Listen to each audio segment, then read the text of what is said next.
The music scene in Bloomington's good, man. It's really good. Singer-songwriter Jason Wilbur is our special guest today here in the studios for the afternoon music mix. Our local friend.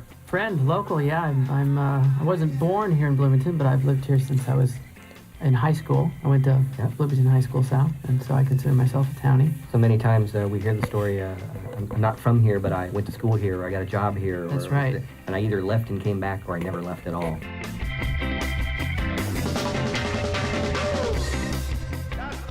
Bloomington, Indiana is home to many talented local musicians with eclectic sounds. Why are musicians so drawn to Bloomington? WFHB's director Jim Mannion shares his thoughts. In Bloomington, music, you don't last very long if you're only in it for the money. Most people here are in it for the music, and the money comes later. And they know it's a great place to develop their music and just to have fun making music with great people. Members from two local bands, Clouds as Oceans and Pancake Funcat, talked to us about how it is performing in Bloomington. The music scene in Bloomington is great. I really love it. There's just a great network of people. You have a lot of talented musicians pretty much everywhere. And that's really cool because you can go pretty much to any party or, any bar, any restaurant, and somebody there is probably a pretty good musician. There's always concerts. Like before, where I used to live in Richmond, Indiana, and there were so few concerts that I would book my own concerts just to have stuff to see. And I would go to every single concert. And when I moved down here, I was just overwhelmed.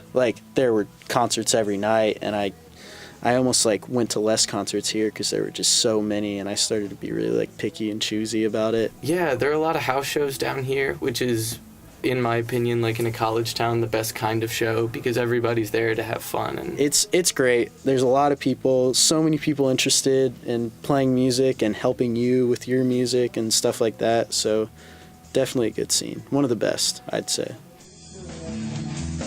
I've heard it said that the limestone itself and water running through limestone, this is getting onto the mystical side, but it actually is a influence on energy somehow, creative energy.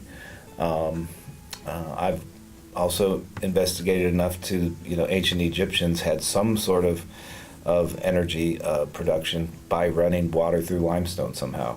It's all theoretical, but does that apply to our nervous systems and making music? I don't know. I just know there's a lot of great music here. WFHB's music director Jim Mannion tells us how Bloomington's local radio station is helping increase local bands' popularity. So all of our DJs are real adept at mixing music, and they're encouraged to incorporate local music. The great thing to me about the local music scene in that process is back-to-back.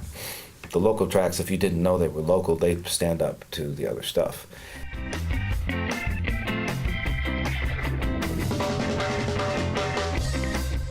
In order to get on the radio, local bands need to record and send in a CD. This includes finding a good audio engineer to record their sound. Producer and audio engineer Paul Mayhern gives some advice to people just starting with recording. It's still the kind of career that it has much more to do with your talent and your personality than it does your degree.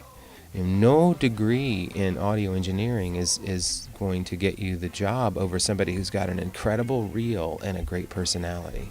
I think that the way that I did it is still completely valid.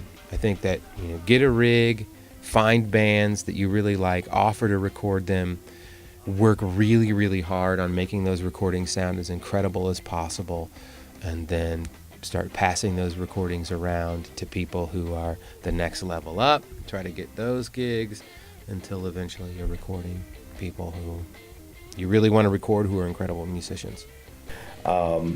What's happened since I've been here is I've seen it just grow exponentially. A lot of times it really has depended on whether there's a good venue for music, but in a lot of ways that doesn't matter anymore because of the internet. So, I see sort of the same enthusiasm for music, but there's just a lot more of it. Did WFHB have a hand in that? I'd like to think so, but it would have happened on its own in a different way had we not been here.